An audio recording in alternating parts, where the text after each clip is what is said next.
3-р момент туснаа. Ургийн толгой гидээснээрээ гидээж ургийн толгой төрснөөрөө 4-р момент туснаа.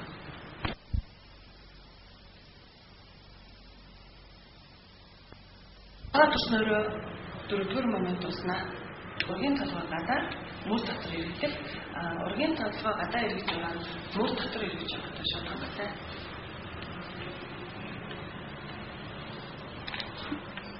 Ургийн толгой дунд хашаа хэмжээгээр төрдөг. Дунд хашаа хэмжээ гэдэг нь диаметр suboccipital frontalis өөрөөр хэлэх юм бол духны өртөө хэсгээс дагсны хонхор хооронд хэмжээгээр энэ нь 10.5 эргэн тойрон 33 см. Энэ төрөлд харьцангуй удаан явагддаг. Удаан явагдана гэдэг нь ургийн талаас эхийн талаас өөрөөр хэлэх юм бол гэмтэл болон төрөлтөнд хүндрэл учрах боломжтой учраас төрөлтийг удирдахдаа анхаарах хэрэгтэй. Чихний хонхор төрсөн нөрөө 3-р момент туснаа. Төрөлтийн биомеханизмын 4-р моментод чихний хонхороо хязгаарт тулж ургийн механизм 5 моменттай явагддаг. Зүрх хүчний үйлчлэл буюу уман баг төрөлтийн хүчээр ургийн толгой суман гадаг арсан очин хөлгийн багцрын ташаа хэмжээнд тавигдсан байна. Энэ үед нэгдүгээртийн биомеханизмын 1-р момент ургийн толгой баг зэрэг хэмжээтэй гидээдэг. Гидээснээрээ ургийн толгой эрхцүүлээ хөтлөгдсөн болсноор төрөлтийн 1-р момент туснаа. Энэ биомеханизмын 2-р моментод ургийн толгой дотор ирдэг. Зүрх хүчний үйлчлэлээр ургийн толгой ашиг хөдөлгөөний ургийн толгой эргэхдээ арцгийн хөндийг ус арцгийн уйтан хэсэг рүү шилжих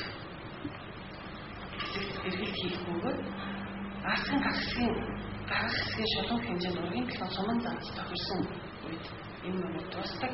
Ургийн эрхцүүлээ ондогны дор үсэн байна. Мөн ургийн толгой бүхэлд ургийн толгой доош арцгийн ярлан бичгийн эсэргүүцэлтэй толгой шохныхаа хэсгээр ондогны дор момонд тулж ургийн толгой бүхийснээрээ дагсны дор төвгөр төрснөөр 3-р момент туснаа.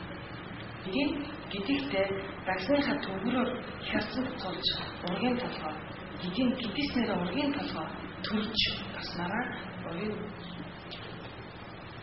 энэ момент туснаа. 5-р моментод ургийн толгой гадаа мөр дотор иргэдэг. Өөрөөр хэлбэл ургийн толгой гадаа ирж байгаа нь дотор мөр ирж байгаатай шалтгаантай. Энэ үед ургийн толгой шулуун хэмжээгээр төрдөг. Ургийн толгой шулуун хэмжээг диаметр frontooccipital гэж нэрлэдэг. Энэ нь шохноос дагсны төвөр хоорондын зай бөгөөд энэ нь 12 эргэн тойрон 34 см байдаг. Харьцангуй их хэмжээгээр төрж байгаа учраас төрөлт удаан явагддаг. Мөн төрөлтийг удирдахдаа энэ анхаарах хэрэгтэй. Өөрийн төрөлтийн биомеханизм 5 моменттай явагддаг. Зүрх хүчний үйлчлэлээр ургийн толгой ураг доошилж ургийн толгой суман загас арцгийн хэсгийн хэмжээ багцрын ташаа хэмжээнд тавигдсан байна. Төрөлтийн биомеханизмын 1-р моментод ургийн толгой максимум хэмжээтэй гидээснээрээ духны занц арцгийн орсгийн хөндлөн хэмжээнд тавигдсанаараа 1-р момент туснаа. 2-р моментод ургийн толгой дотор ирдэг. Төрх хүчний үйлчлэлээр ургийн толгой давшин зэрэгцээ ургийн толгой эргэх хөдөлгөөнийг хийдэг. Эргэхдээ арцгийн өргөн хэсгээс уйтан хэсэгт эргэх орчинд эргэлтийг хийдэг. Эргэлт хийсний дараа духны загас арцгийн гарах хэсгийн шулуун хэмжээнд ирсэн байх ба энэ үед нүүр ондог руу дагж ууцруу хасан байна. Энэ үүгээр төрөлтийн 2-р момент тусна. Биомеханизмын 3-р момент ургийн толгой бүхэлд хоншоороо ондогны доор момент тулаад ургийн толгой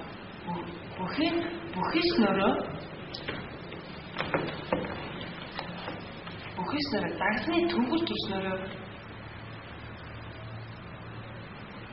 3-р момент тусна. 4-р моментод ургийн толгой гидээдэг.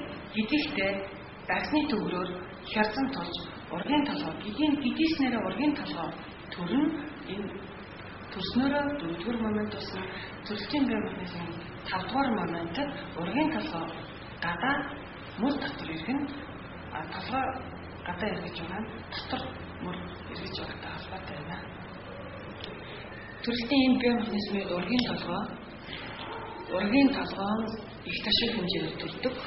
Энэ нь диаметр ментогцтаас энэ нь болохоор ооч ноолсон дагны төмөр хоорондын зай бөгөөд энэ нь 13-аас 13.5 см, эргэн тойрон 38-аас 42 см байдаг. Энэ тохиолдолд ургийн толгой хамгийн их ташиг хэмжээгээр төрж байгаа учраас төрөлт хэрвээ хүүхэд гүйц юм уу жин ихтэй хүүхдийн хувьд төрөх замаар төрөх боломжгүй ихэвчлэн төрөлтийг бол кейсэр удирддаг. Гэхдээ хүүхэд дутуу юм уу жижигхэн жинтэй харьцангуй ихийн арцтай харьцуулахад бага жинтэй хүүхэд байгаа тохиолдолд төрөх замаар төрж болох юм аа. Энэ төрөлтийн бие механизмын хувьд дараах тохиолдолд төрөх замаар төрж болдог. Нэгдүгээр ураг дутуу буюу жижиг, хоёрдугаар төрөх хүчний үед ажиллагаа сайтай, гуравдугаар арцаг хангалттай хэмжээтэй байгаа тохиолдолд төрөх замаар төрнө. Бусад бүх тохиолдолд ер нь бол кейсэр оруулаад төрөлтийг шийдвэрлэх нь зүйтэй. Төрөлтийн бие махбодын 4 моменттэй явагддаг.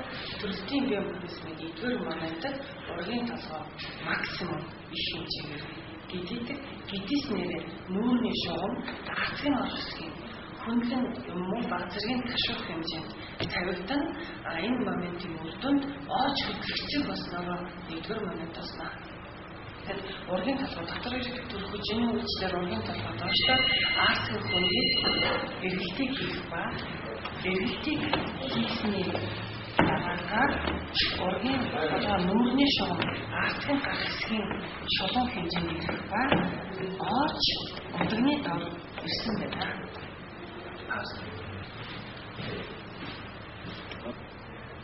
Төрөлтийн бие махбодын 3-р моментод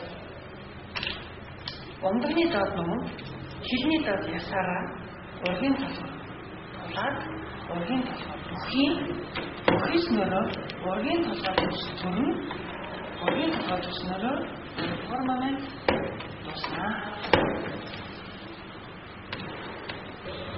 Бие махбодын 4-р моментод толгой гадаа мөр дотор иргэн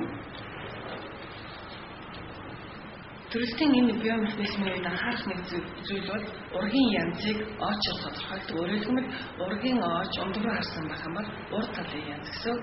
Ургийн ооч ууц руу харсан байх юм бол арын янз гэсэн үг. Ийм учраас энэ ямар ач холбогдолтой юм бэ гэвэл төрөлтийг удирдахад маш ач холбогдолтой. Яагаад гэвэл нүүрээр төрүүлээд урд янзын үед төрөх замаар төрөх боломжтой байдаг.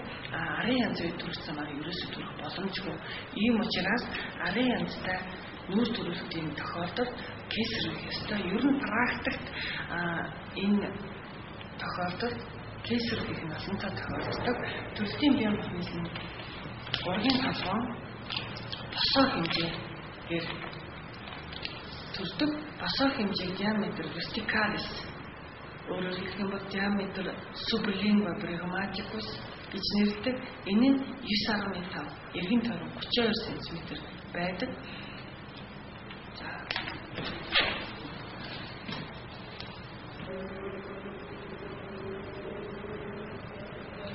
Ихэнх хавчаар гэдэг нь төрөлтийн 2-р үеийг богиносгох, дүлэлтгүй төрүүлэх зорилгоор тусгай зориулалтын багжаар гүйцэд тээгдсэн амьд ургийг төрүүлэх үйлдэлийг хийнэ. Ихэнх хавчаар тавих заар 1-р төрөх хүчний 2 шулгуулууд манс таталтын урлагийн хүнд хэлбэр, манас таталт, эргэтэн тогтолцооны зарим эмгэгүүд жишээлбэл зүрх судасны амьсгалын эмгэгүүд, үүнд зүрхний гажиг, артерийн даалт, эсрэг өвчин, уушигны хөндийн сүрье зэргийн үед ихэнх хавчрыг тавьдаг. 3-р хэвийн барьцыг цагаас өмнө хохролт. 4-р ургийн бүтэц зэргийн үед ихэнх хавчрыг тавьдаг. Эсрэг заалт, өөнд ураг амьгүй байхад тархины усжилт, дух төрөлтэй уудан аалцгийн 3-4-р зэрэгтэй дотор нэрэ зэрэгтэй их хэрхэн хавчрыг тавьж болохгүй.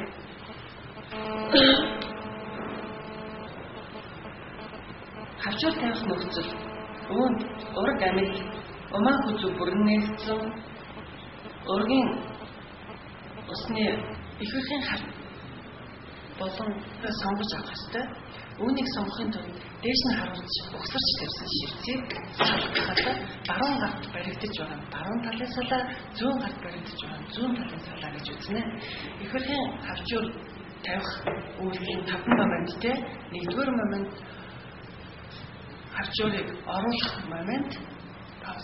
Энэ моментэд багцыг оруулахдаа 303.4-ийг баримталдаг. 304 гэдэг нь эмч 100 гараараа хавчурын 100 салааг бариад өтрээний 100 ханаар оруулна гэсэн дүрм байдаг. Энийг хийхийн тулд хавчурынхаа 100 салааг эмч үзэг шиг хийх үстэйгээр барина.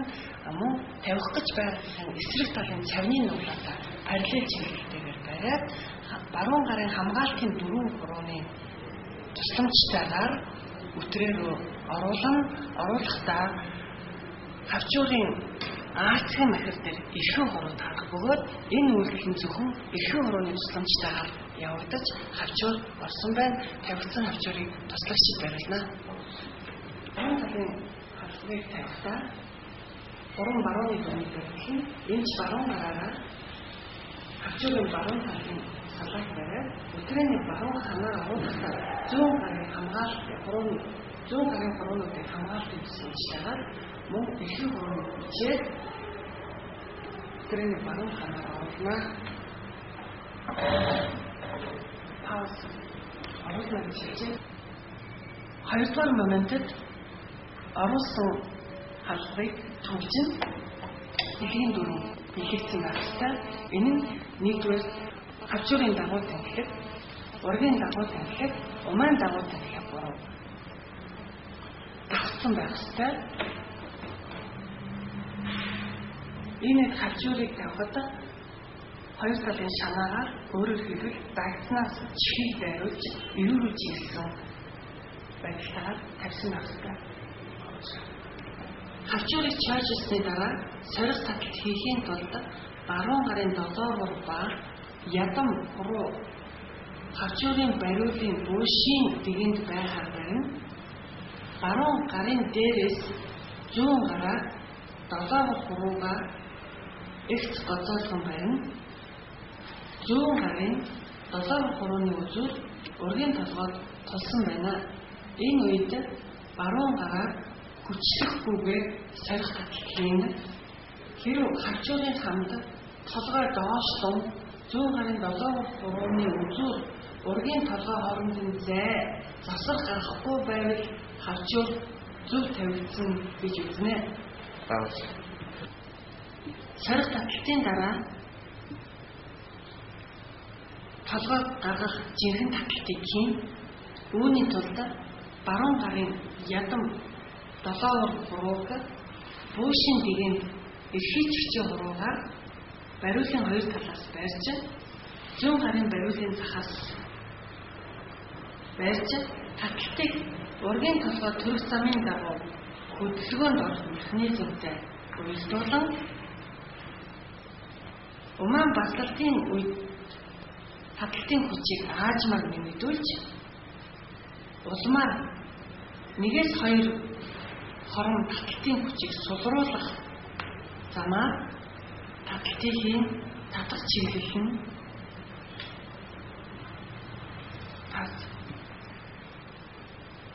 таталтыг өөрлөгөө баг зэрэг доош нь өөрлөгөө ихц дээш нь чиглэлтэйгээр татаж таталтыг дуусгах нь энэ үед хямсан хамгаална. Үйлдлийн 5-р моментэд хавчурыг авна. Энэ үед дагсны товгор, дагсны хонхор, ундаг асны дороос мултран толгой гидэж гармагц эхлээд хавчурын баруун халдварыг дараа нь зүүн халдварыг чөлөөлж авна.